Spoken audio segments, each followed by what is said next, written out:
Hello, beautiful friends. Welcome back to the Merriment Making podcast, where joy is not a luxury or a someday goal. It's a now thing.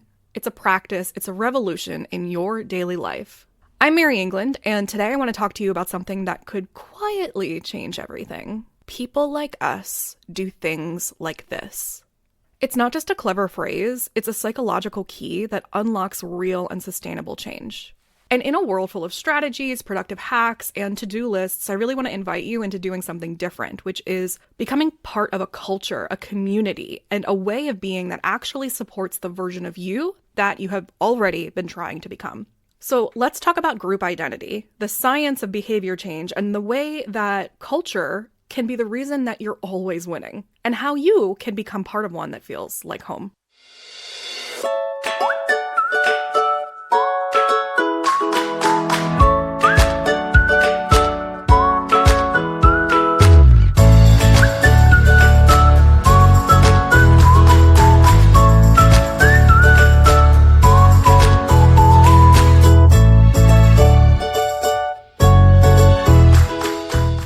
So we all want to change, right? We want to feel better, do better, live better, but change can't happen in a vacuum. It doesn't. It happens inside of ecosystems. Social psychologist Henry Tajvel introduced the idea of social identity theory, which is that we define who we are based on the groups that we belong to.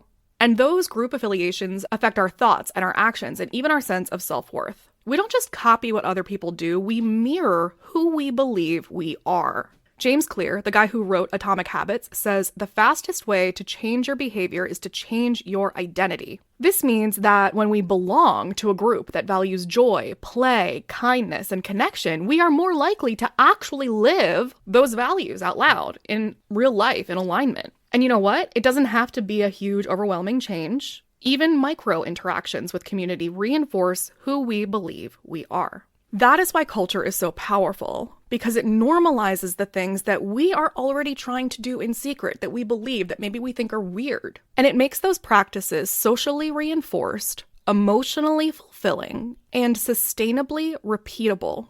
Something I've learned over and over again is what Peter Drucker says, culture eats strategy for breakfast. You can have a flawless plan. You can have a spreadsheet of habits. You can have a vision board. But if those strategies don't really align or match up with your internal story, your beliefs of who you are and what your people do, they're not going to stick. Think about it this way. If you're trying to meditate every morning, but everyone in your environment is rushing around saying like, there's no time to slow down, it's going to feel like you're swimming upstream. It's already hard to implement a habit, but to do it without community is even harder. But if you're surrounded by people who light incense and stretch in the morning sun and start their day with a soft energy, you know what's going to feel natural?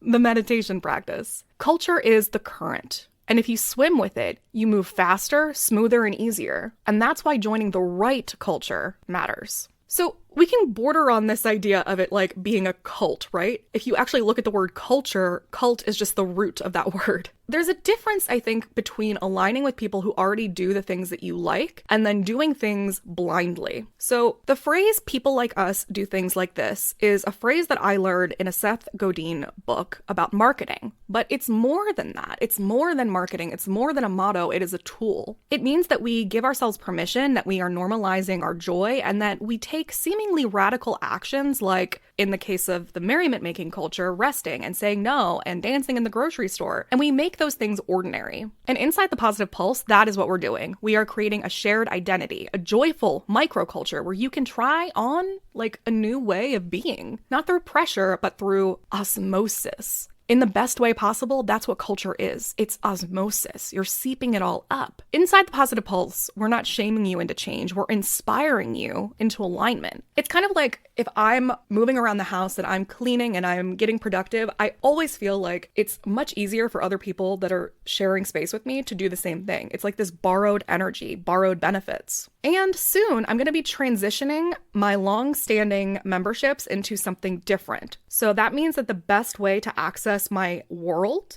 the merriment making world, the universe of uncustomary, is through the Positive Pulse. So inside of the Positive Pulse, you'll find resources, conversations, and rituals that really support the identity of being a merriment maker. And not just because it's cute, but because it's effective.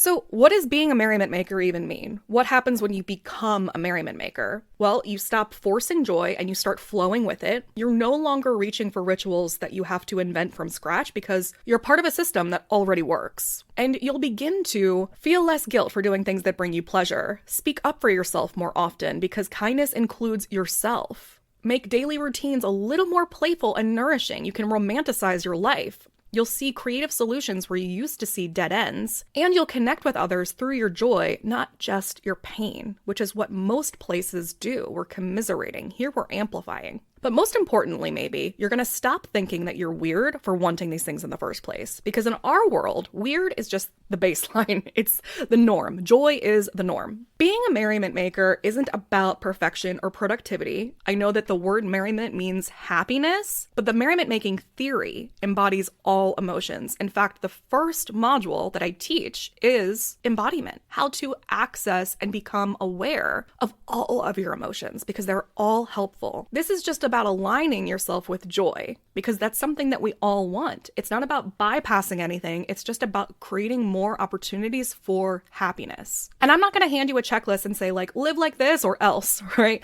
I'm here to say, here's how I'm living. Here's how we're living. And if you like it, you're welcome to stay. Take what you want. Take it a la carte. And if that culture begins to hold you, support you, and shift you, I mean, I can't think of a better thing. It's not commandments, it's scaffolding. And it's not pressure, it's possibility. And here's what we believe. Joy is not an afterthought. It is an act of rebellion. We are the makers of micro magic, the sneaky architects of everyday wonder. We smuggle hope into heavy days and stage tiny uprisings against apathy. We're not waiting for permission to feel good. We grant it to ourselves and each other. We don't bypass pain. We hold it tenderly and still choose wonder alongside of it. We are the joy tricksters, the merry mystics, the delightful disruptors, and we are the underground current of color in a monochrome world. And we're just getting started. Psychologically, rituals are proven to lower stress, improve confidence, and reduce grief, and strengthen belonging and performance. You can look up some research by the Harvard Business School in 2013 and Norton and Gino in 2014 to support all of these things. Because rituals are embodied reminders of who we are becoming. You become what you practice. That's some anonymous wisdom in a quote that I've seen that's really backed by neuroscience. You become what you practice. And you know what? Inside the Positive Pulse, you'll find ways to practice joy with your hands, with your heart, and with your whole human being. We have Operation Merriment missions. We have joyful journaling prompts. We have little dopamine hits of participating in community challenges. We're creating muscle memories for joy. And that muscle is strong and it is generous and it is in you. Because when you feel good, you're way more likely to do good in your community, in your relationships, and in your body. So this is your invitation. The Positive Pulse is totally free, and it's the front door to a whole ecosystem and culture of joy making and spreading. It's a place where you can explore your own way of being a merriment maker, and you get access to a 7-day 1-minute joy challenge, a joy archetype quiz, sneak peeks into the Merriment Makers, daily posts to spark connection and delight, exclusive bonus content for every podcast episode moving forward, and every Merriment Mondays live episode, and upcoming offers and events that you really won't find anywhere else. It's all here now. It's all in the Positive Pulse. Because joy shouldn't be gated behind paywalls and perfectionism. It should be shared freely, fiercely, and often, which is why the Positive Pulse exists. There are free mental health resources here. Mental health creates joy.